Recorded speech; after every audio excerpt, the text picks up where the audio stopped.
Managing Violence Podcast, Season 6, Episode 3, with former UFC fighter and Special Forces soldier, Mr. Tim Kennedy. Like, you have to be the strongest link in the chain, but you're just a link. And if you are the weakest link, everyone below you and connected to you is going to die.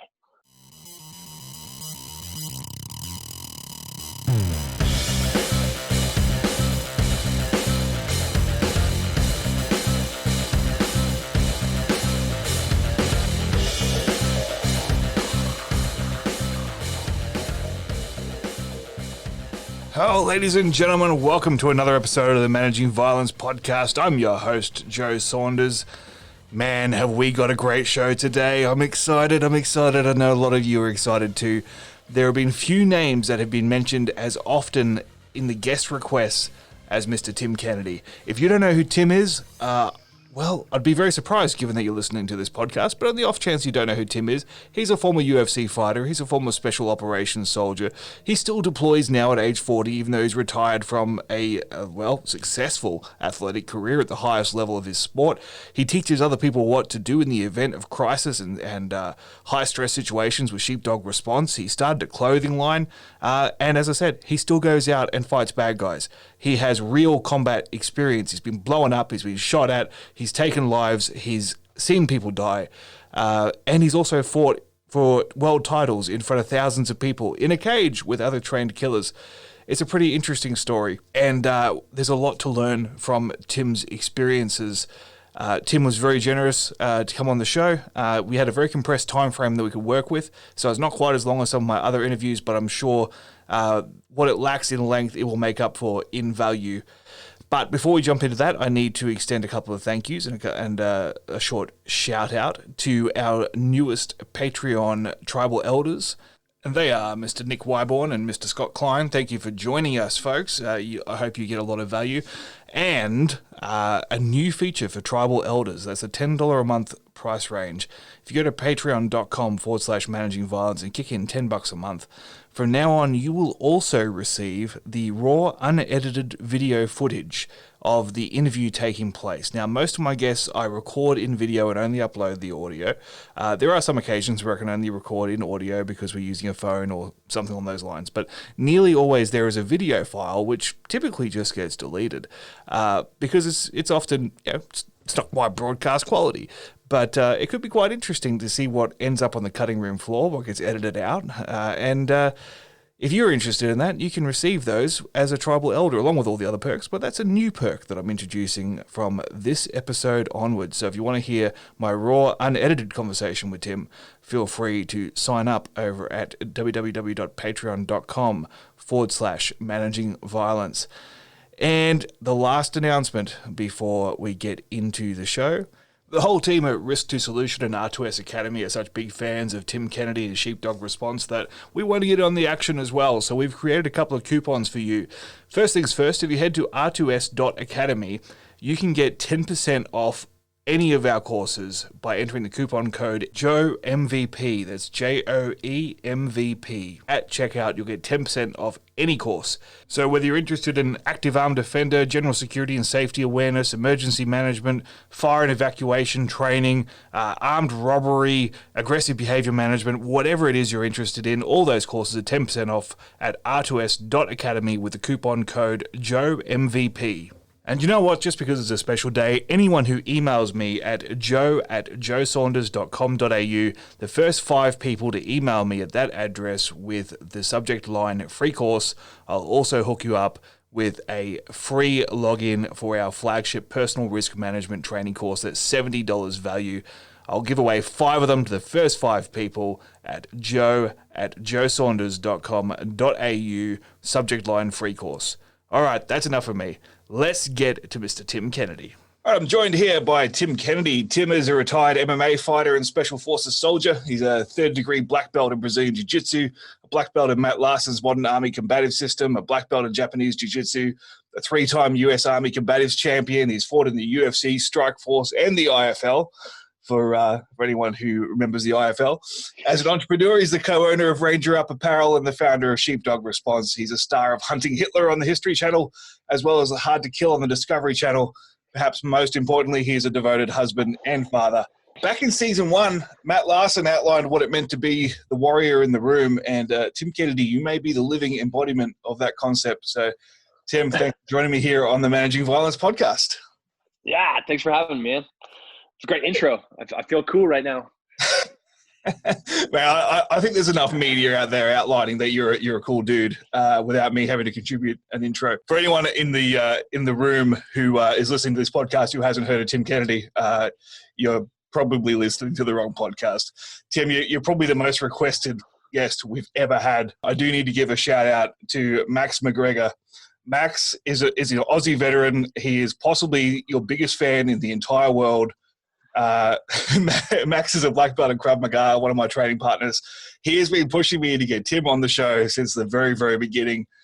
He's tried reaching out through Twitter to Sheepdog Response. He's been trying every possible angle to get Tim on the show, and it will make his life if I give him a shout out while talking to Tim. So, g'day, Max. We've made it happen. Max, thank you. You're awesome. Look, we've got a focus period of time, and I know you've done a ton of media, and your story is all out there. There's a lot of videos. There's a whole goddamn documentary about you. There's a lot of your story that's out there already. So I wanted to be a little bit specific if we can, and try and drill down on some specific concepts. One of the things that's always impressed me about you and your material, especially what you've been doing with Sheepdog Response, is that the mental toughness and the self-reliance side of what you try and instill in people, not waiting for someone to come and save you, being skilled yourself and also being able to protect yourself and protect others in your community. I think that's really noble, and it's really the heart of this show as well, is trying to encourage people to look out for themselves and to be, as Matt would say, the warrior in the room. I know in your London Real interview, which is excellent, by the way, everyone should go and check that out. But in your London Real interview, you talk a bit about your father and growing up and sort of the example that was set for you. Would you mind just sort of unpacking that a little bit? So for those who haven't heard the interview, tell a little bit about what it was like growing up for you. Yeah, I came from an extraordinary family with extraordinary uncles and extraordinary parents and extraordinary grandparents that, my grandparents, the greatest generation, lived through the American Depression, went to fight in World War II. My grandma was, making tin cans that was going to have food shipped over to soldiers fighting in Germany or Japan. My grandpa was repairing radio equipment on, B-17 and B-25 bombers. And my dad was a narcotics officer that, his accolades are superior to mine in the things that he did in his grown-up adult world. My brother's amazing, my sister. So I was surrounded by all these amazing people, and there was remarkable circumstances and things that happened from bringing my dad dinner to work one time, and he had pallets of kilos of cocaine and pallets of kilos of cash. I'm not sure if you've ever seen cash wrapped into a kilo, but it's a pretty cool thing. They're all sitting around with MP5 H&K machine guns, guarding this stuff, waiting for the federal government to come and move it. And that was like me bringing my dad dinner, and going before that, where he flew to the Caribbean and was part of a buy where they purchased a plane full of cocaine from Pablo Escobar to bring it to the United States to distribute. Obviously, the intent was to capture the guy selling it in Costa Rica, and then ultimately find all the distribution channels here in the United States. So this was a really common place for me to grow up in these remarkable ways in these remarkable circumstances, and it wasn't weird to me. The thing that was imparted onto all of us, this next generation, all of my cousins are similarly successful, as is my brother and my sister, was the idea of individual responsibility. You talked about the tenets of Sheepdog Response, how we nobody's going to come and save you, and that's an expression that people use for marketing. But it's also the truth. And in my life, where the things that I've done, the things that I've seen, and the places that I've gone, like it has rung true, not just in fighting for your life or protecting your life. Like there's nobody going to be in the octagon to do the fight for you. There's nobody going to be in a canyon of Afghanistan to save you. But entrepreneurially, philanthropically, like all of those things are like, what are you as an individual going to be able to contribute? And that was the expectation by my family growing up, was you are going to be a contributing member to this family, to society, and ultimately to this world. Yeah, and that's incredible. Like the level of role models that you had around you, it really it really goes to show how much impact that environment can have. When it comes to mental fortitude, I mean, you've obviously got it ingrained in you that you are going to live a life of service. You're going to service other people. You're going to service your community. You're going to be a person who contributes. Obviously, growing up in competitive sport and then joining the military, mental toughness was something that you had to lean on. Do you recall how that was developed? Like, is it something that just kind of happened based on your environment, or is it something that you remember defining moments that made you tougher and more committed to achieving things? I'm going to try to stay as PC as possible No, without feel free not to. throwing stones at this generation. If I had walked home with a participation trophy, not only would it have gone in the trash, I would have probably ended up either getting scuffed up or going for a run. Like you don't bring that filth into this house. My dad is not abusive. There was not abusive bone in his body. Everything that he did was to impart individual ability. And so there was no celebration for mediocrity. Like there was no, if this is the standard, like if this is the minimum to pass, and if I even suggested, alluded, inferred that all I was going to do was the bare minimum, I mean, there was trouble coming. I lost my first wrestling match. I got pinned. My dad was like, I'm proud that you put in the work to make it here. I'm disappointed with you and for you for what happened. How do you think you can get better in your next match? Well, I'm gonna work harder. Well, that's right, son. You are gonna have to work harder, otherwise it will always end up just like that.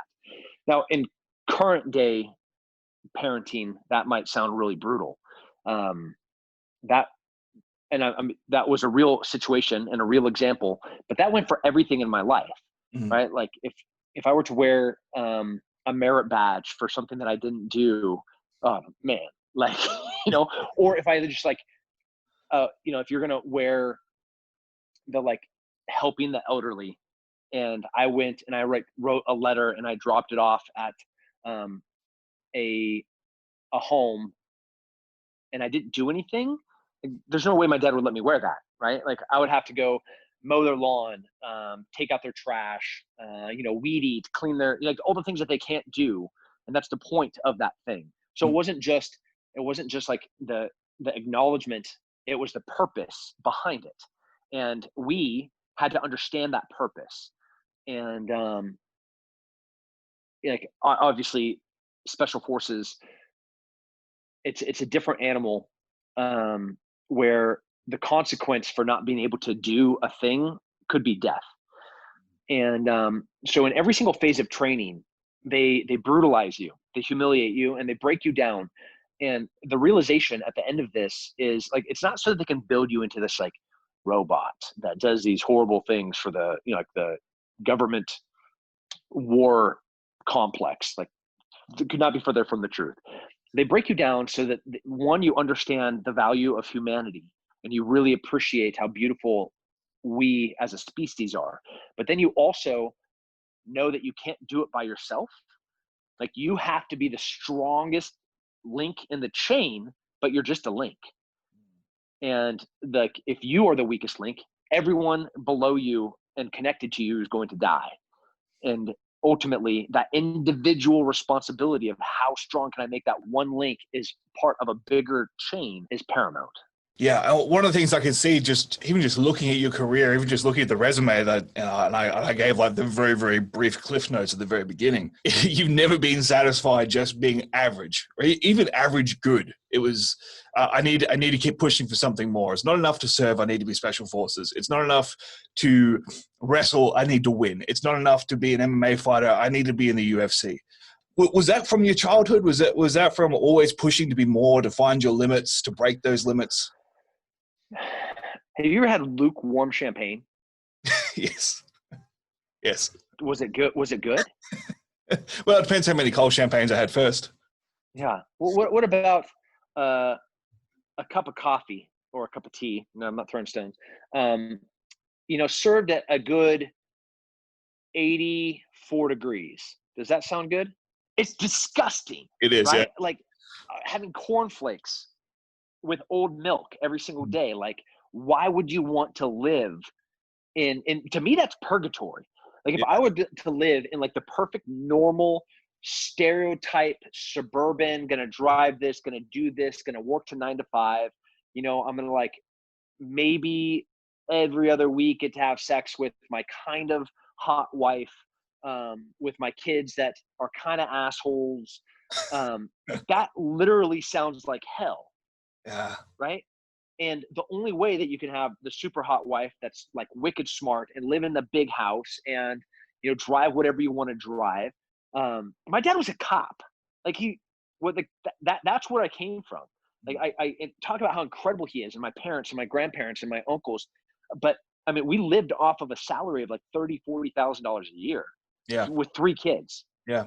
And like there was no trust fund. There was no paid for college. Like I had to work and pay for every single college credit out of pocket while I was going to college, while I was fighting. So like the end result is you really learn to appreciate something that you earned and that you worked for, and it's special.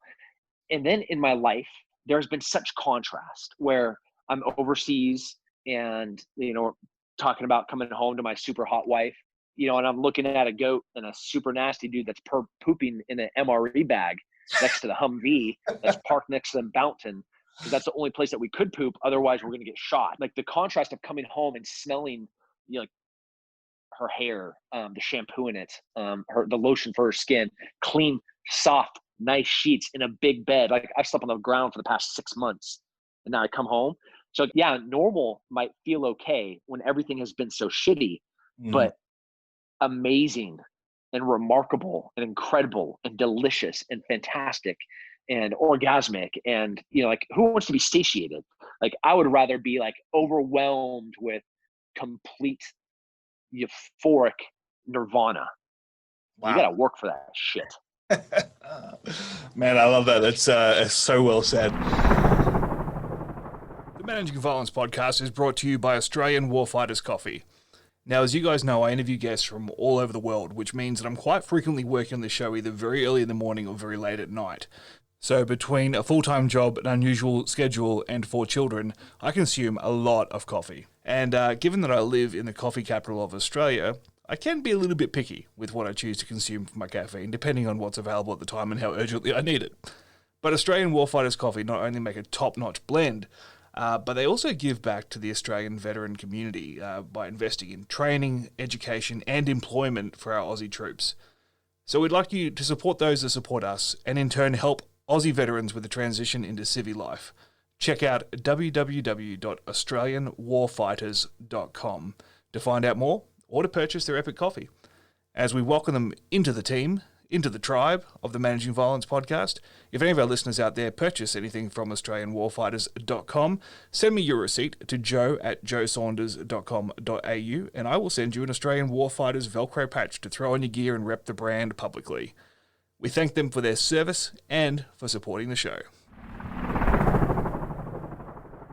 Let's talk a little bit about stress.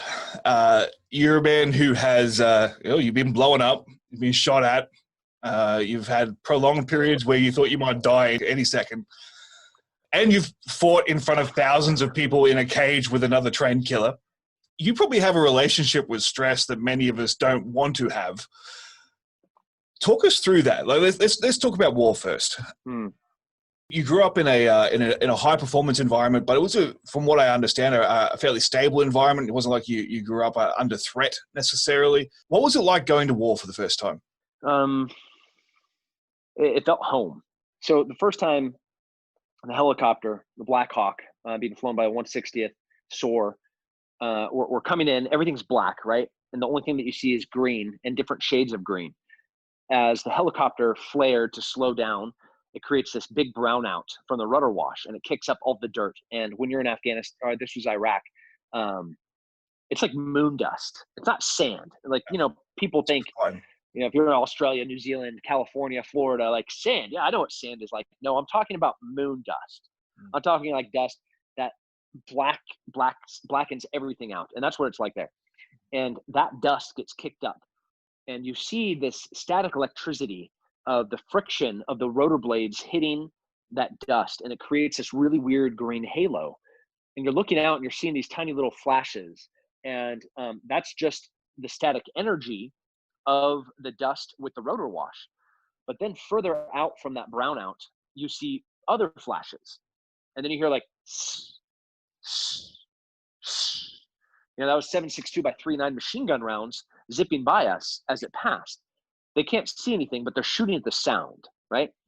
And so I take off towards the sound or the sight of those green flashes up on top of the hill in these buildings. And I look to my left and I look to my right. And this is my first time in combat. This is my first time being shot at. And there's dudes ahead of me. And first remember that I'm an incredible athlete. I grew up in an athlete household. I come from athlete pedigree. I have been an athlete since I was 5 years old. And, my brain, having been a firefighter, a police officer, an EMT, my brain works fast. It's normal. And there's dudes ahead of me, right? And I'm like, I'm at home. I'm doing what I'm supposed to be doing. Nobody told me to run towards the sound of gun or the sight of gunfire. But there were 11 dudes to my left and right that were all doing the same thing. And it was the first moment of affirming that I'm doing the right thing. And it was a surreal realization.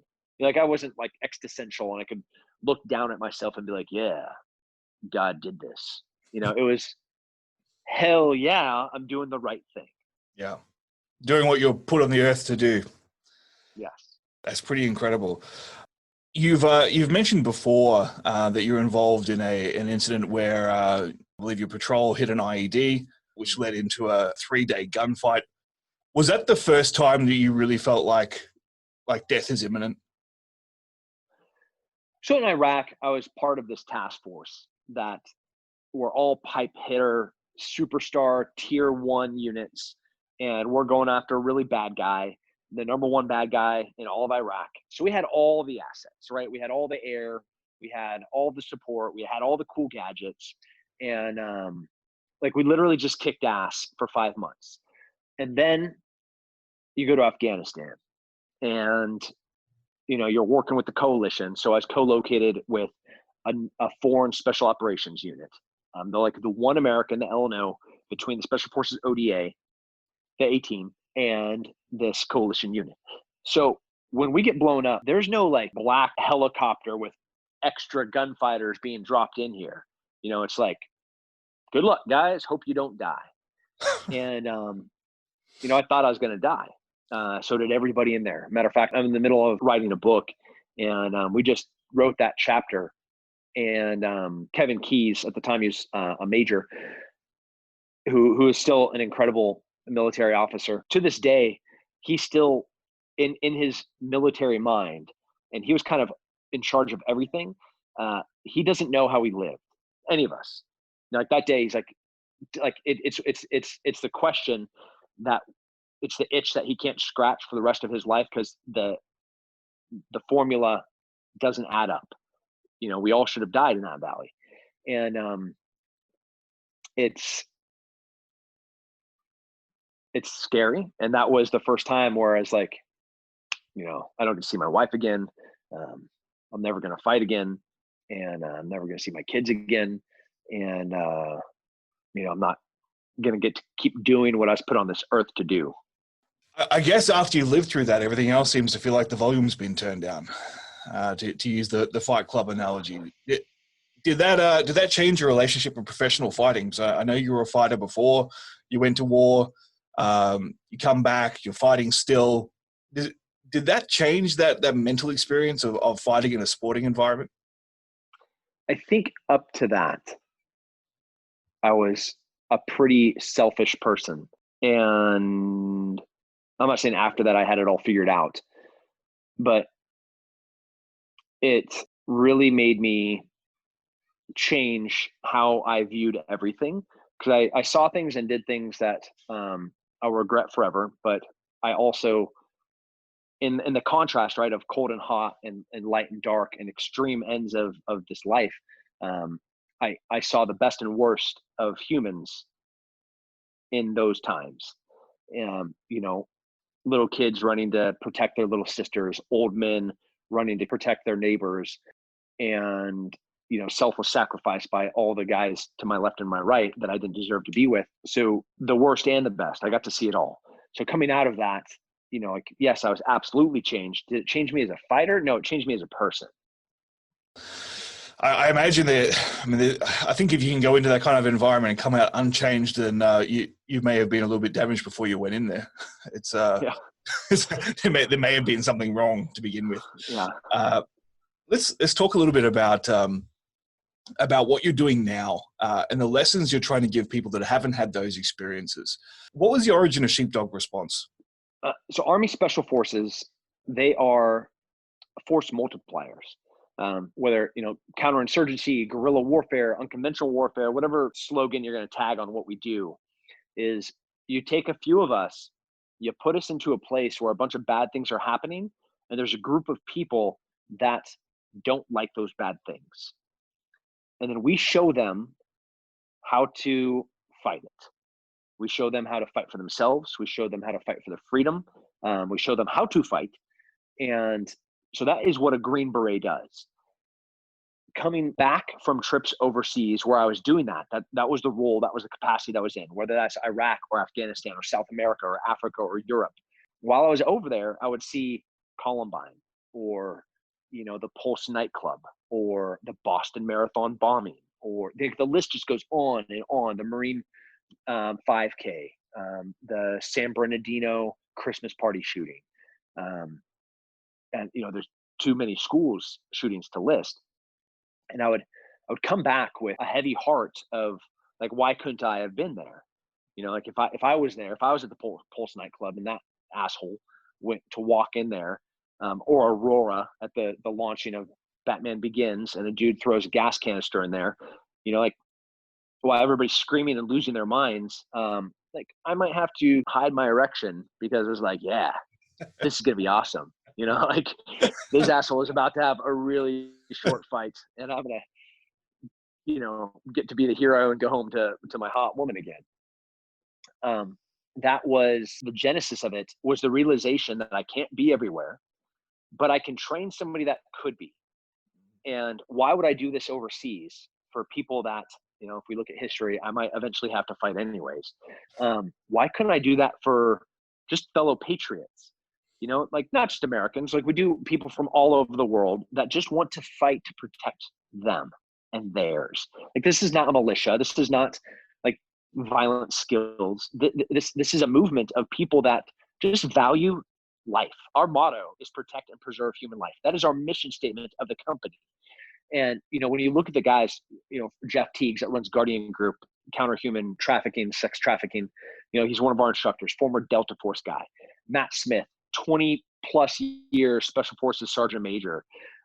Dennis Jones from CID, MP, working for the Pentagon, protecting Joint Chiefs of Staff people. Like these are the people that all have that same string attached to their soul, to their heart, where they have to do this and they don't know how. Well, we've figured out that this is the best opportunity, the best conduit to give this information to people that could use it and hopefully save and protect life. All life, right? Like I'm not talking any specific life. All religions, all genders, all colors, all hair colors, all everybody's life. We protect life. Man, and I love that as the ethos of your company as well, because being around this, martial arts and self-protection and prepper world for a while now, you find there's a percentage that, like, you feel like the only reason they're in it is because they actually hate people. like they like hurting people, and this is like quasi justifiable reason to practice it. Whereas your ethos is actually the opposite. You love people and you want to protect people. And I think that, well, one, it's a hell of a lot healthier. And two, it's just a really wholesome way of looking at what we do. I wish more people had that attitude that, what we're actually contributing to society by studying this stuff is not to make more violence, but to actually make less violence. Yeah. It's the same, as we're in a really sensitive time, Black Lives Matter, Antifa, that same mentality for training law enforcement, where, I'm not training law enforcement how to do these things so they can hurt people. I'm training the law enforcement so they know how to protect and help people, and the only way that, because there are bad police officers out there, there's also bad soldiers out there. There's also really bad selfish fighters out there. In the right environment, those bad people can't exist. There's not room for them. Like on a special forces ODA, if you were a asshole and you showed up and you're going to be the tough guy there, like, you're going to have a really, really rough go at it. Not like a soap in a sock, but Maybe. Worse, like way worse. You won't be there. Like, if you're a racist asshole, you're going to be gone. Like, we literally train every single day about how to kill somebody and how to fight somebody and how to fight wars and how to train other people to do that. But I argue there's not a single person on the planet that values human life more than those people. That's incredible. When you're training someone who hasn't had the life experience or hasn't got that mental toughness that comes from adversity and comes from overcoming obstacles, and maybe doesn't handle stress very well, but they've signed up for a sheepdog response training, how do you deal with that? How do you help that person, I guess, tap into that inner strength a little bit more? Yeah. So, I mean, you said it in your question, somebody that hasn't overcome adversity. So you have to do hard things. You have to face adversity. That's it. You can see from my life and my resume, I go out and find hard things. It's like, I'm learning how to fly a helicopter right now. That's a hard thing to do. I'm 40 years old, that own 6 businesses, and I still deploy, and I'm learning to fly a helicopter because it's hard, and the specific helicopter that I chose to fly, like, I could fly anything I want. And there are way better helicopters than the one that I'm learning in. But the one that I'm learning in is the hardest helicopter there is to learn how to fly in. And that's the reason why. Like, I don't want to do something I know I can do, because that won't make me better as a person. And then everybody else can do it too. Yeah. I want to do things that I don't know if I can do. And even in failure, I will have growth as an individual. Like, even if I don't accomplish it, like, facing that problem and losing to it, and then being able to rally and try to figure out if I can do it a different way, you're like, hell yeah, give me more of that. Damn, dude. Talking to you makes me feel like such a lazy pussy. Man, there's so many lessons to take from that in all areas of life, not just whether you can manage an active shooter situation, but just like how you're going to manage stress generally. Everything about life is better on the other side of this stuff, right? Like, the food tastes better. Like, when you work out hard, like, I can't go and eat some fried sugary crap. It'll be disgusting. Like, my mouth, I can't even think of it. Like, right now, as we're talking, if we walked out to my Traeger barbecue, sitting on top of it is 2 chicken halves. So like a chicken cut in half, being smoked at 225 degrees. And it's going to sit out there for 2 hours. We're coming out with a bottle of wine, a bunch of avocado, a big salad, maybe some chocolate, some dark chocolate after dinner, maybe, I don't know. And it all tastes so good. Like, how hard sex is when your libido's in the tank because you're overweight and you haven't been exercising, inversely to, man, I work out 6 days a week. So does my wife.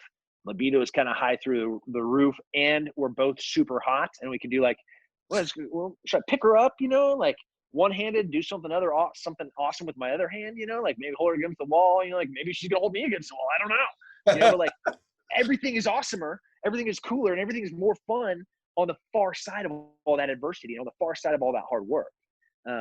Or you could live in that lukewarm cornflakes. Yeah.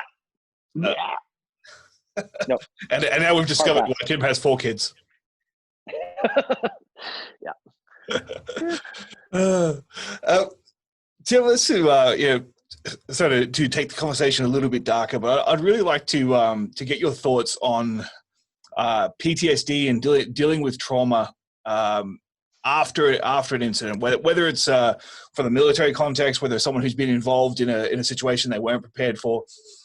What are your thoughts on how to manage that and just your experiences? I'm sure, given what you've been through and given the people that you know and that you're close with, it's something that's very close to your heart. Yeah. So first, dealing with PTSD happens before the incident occurs. The people that deal with, we're talking about stress, external stress. The people that deal with serious stressful situations and deal with them well are very healthy, functional people, like interpersonal skills developed, educated, exercise, good diet, not alcoholics, not diabetics, not obese. So when we have to go and see these horrific things, we have a lot of coping mechanisms that are already highly developed, and we're able to do that. But if you take a National Guardsman that is overweight, that works a part-time job as an air conditioned repairman, and he's over in Iraq driving a truck, and he hits an IED, and the dude next to him pretty much vaporizes and turns to mist, and he's covered with his own crap and maybe some of that cerebral spinal fluid. Like that guy's gonna have a really difficult time dealing with that situation if he survives it, because he's gonna pretty much be like lizard brain for the next 2 days until things start functioning highly. And whereas like I'm driving in a truck, graduate, educated guy, highly functional, interpersonal development, very healthy. I eat clean, don't drink, don't smoke, don't do drugs. And like, yeah, it sucks. Like my friend just died, but the healthy way that I'm going to deal with that, like how I'm going to mourn, is going to be way, way better. So then bad thing happens. What do you do? Well, one, everything about postponing pain doesn't postpone it. It actually delays it to make it worse. Like the onset of something bad, the longer that is offset, the more it just keeps building and building. So having people you can talk to, I think that healing is way easier with sweat. Like the more you sweat, the less you bleed. And then afterwards, the more you sweat, the faster you heal. And so that's a lot of exercise. That's a lot of clean living. I heard a bunch of women and children in Afghanistan. A terrorist, a foreign fighter, took a PKM machine gun, stuck it out a window, and started shooting at my friend Mike Goebel and I. And I mean, the door that we were standing in front of just was being shredded with 7.62 by 5.4, traveling at 2,900 feet per second, just destroying this door that we are standing at. And how we didn't die, I don't know. So we like kick open the door, and I see this machine gun still just hammering us, and I chuck a grenade through that window where that machine gun was. And of course, this asshole has barricaded women and children around him. And like the regret and pain that nightmares and really normal. You said yourself, somebody that doesn't come out of that unchanged is not a healthy person. Like I came out of that situation very, very changed, and hurt. I drank to try to dilute it, and and all it did was postpone it. And so like I'm speaking not from my high castle. I'm speaking from experience, firsthand experience, that, you know, the only way to deal with problems are turn and face them. The longer you wait, the longer you dilute, the longer you postpone, the worse they're going to be. So, you know, finding somebody you can talk to, working out, living clean, that is a recipe for success. Yeah, it's a really interesting perspective, because I've asked several people about their thoughts on this subject, and no one has ever said it starts before the incident, and it makes so much sense. But I've never heard anyone say that before, and I think when you look at quote unquote regular civilians who will sometimes put their head in the sand and say, well, I can't possibly prepare for that because who knows if I'm ever going to be involved in an incident that's going to, well, you can still prepare for it. Absolutely. You can still be healthy. You can still look after your own mental health. You can still look after your own coping mechanisms about when you have a bill you weren't expecting. Like you can still practice this stuff.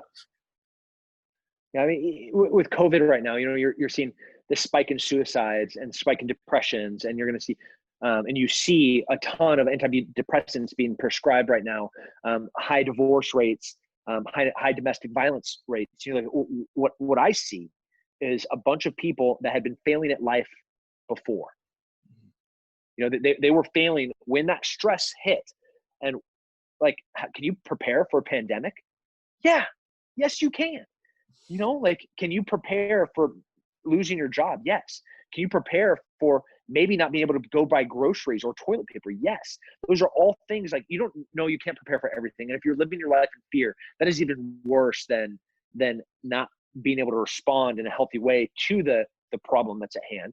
But being a high functioning person that you can adapt, your ability to adapt really comes down to the training that you've put into yourself. Like, you know, like, you could ask all of my friends, you know, that are pretty similar to me, you know, from Justin and Theo and Dennis and Matt and Jeff. They're like, you know, how was home life during, you know, locked in for a few months? They're like, it was fine. I got a lot of projects done. You know, I got a lot of work done. Got, you know, like in my case, I got to, you know, get halfway through writing my book. You know, was able to prepare for launching a new company. Yeah, like, inversely, go to talk to somebody else and they're like, oh, I hate my kids. You know, I've been trying to work from home, and you know, I regretfully had to beat him a couple of times, and I hit him one time in the face. You know, I was like, you're a really bad person. I don't know if you know this, you know, and what we're seeing right now is just an opportunity for how unhealthy you were as a person to be demonstrated. Yeah. Like, you should have prepared for all this before. So professionally, I'm a management and crisis consultant, I guess is probably the easiest way to explain it. And we're dealing with a lot of businesses that are like, oh, we couldn't have foreseen this was coming. It's like, yeah, you could have. I mean, like, you can have systems in place to deal with crisis. You don't have to know exactly what the crisis is going to be. Like, it wouldn't have mattered if this was COVID or, you know, or was Ebola. Like, you know, like, things are going to be the same. Like, you're going to have to practice for upheaval, and it's a corporate sense as well as a personal sense. I'm really excited about this book, though. That was one of the questions I had for you. I didn't know you were writing a book, but I was going to ask you to, because I've read some of the things you've written over the years, and tell us about the book. Tell us what the plan is. Writing sucks. Yeah. Also, when you're talking about yourself, it's so exposed. You know, like, all of my failures, and you know, really the point of it is, like, this is not a bravado, I'm an A type man that did all these things. Like, most of the book is my failings, and there's a lot of them that you can write an entire book about. You know, starting as a teenager, where I had a couple of women pregnant, I thought I had AIDS, and I take all of my clothes off and I walk into the Pacific Ocean. I start swimming west, into the fog, and you know, how to rebound from, and that was not rock bottom yet, by the way. How do you so many questions I'd like to ask about that story. Yeah. How do you rebound from that to, you know, fighting for world titles and running companies, and really it's what we've been talking about. It's about adversity and overcoming adversity, but there's so much failure and there's so much adversity in my life, that the book is hopefully an inspiration story about, it doesn't matter what your circumstance is. It doesn't matter what your environment is. It doesn't matter what your socioeconomic class is. It doesn't matter what your skin color is. Find hard shit and do it. And then you see me do it and fail mostly. Hey, failed at enough stuff. Eventually, you're gonna succeed at some of it. Maybe. Yeah, we'll see. I still got 40 years of life left, so I got a lot of failing to do. That's an awesome note to leave the main interview on. Tim, anything you'd like to plug before we head over to the bonus round? Man, freedom. The freedom from fear and freedom from, there's so much oppressive thoughts and ideas circulating, from mainstream media to, like some podcasts to Twitter, to Parler to Instagram. Like, I can't live my life like that. And I can't imagine someone else being healthy and living their life like that. So everything you want is on the far side of hard work. And you have to believe that it's worth the effort. We're talking about doing these hard things, man. I'm telling you, it's so sweet on this side of hard work. So that's my plug. Go do hard stuff. Nearly everyone tries to sell something with a plug. You just sold a dream. That was amazing. Man, with rising tides, all ships raise, I believe that. And I think, we're lowest poverty and world hunger in the existence of our species. We have lowest human slavery, even though it still exists, sex traffickers. Like we are living in an unprecedented time of prosperity. And yet we talk so much about how horrible things are. And so yeah, I'm selling a dream, because like if everybody's doing better, I'm doing better. So everybody do better. That's amazing. All right, Tim, for those that will leave us here, I just want to thank you for your time. It's been tremendous to sit down and chat with you, having followed your MMA career and then later reading about you, listening to so many of your interviews. It was fantastic just to have a chance to ask the questions myself. So thank you very much for your time. For those that are Patreon contributors, make sure you go on over to our Patreon for the bonus round. Thanks again, Tim Kennedy. Yes, sir.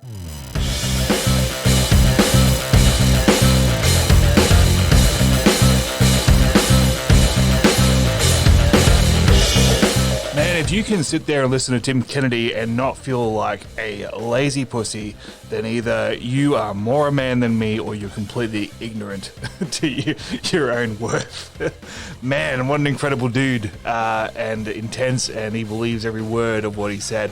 If you'd like to hear more from Tim, check out the bonus content at Patreon. Or if you'd like to see the raw, unedited video footage, including the bonus round, sign up to be a tribal elder at patreon.com/managingviolence. Thank you all for listening. I hope you enjoyed the show. Make sure you check out everything Tim does at Sheepdog Response and Ranger Up. And make sure you check out our website at www.violencepod.com for this episode and all our previous episodes, all 53 or 4 or 5 or something, like 50-something episodes. They're all over there. Make sure you check them out.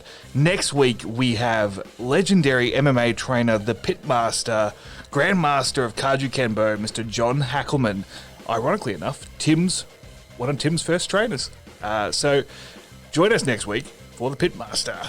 It's a great conversation as well. I hope you're staying safe out there. I'll talk to you next time.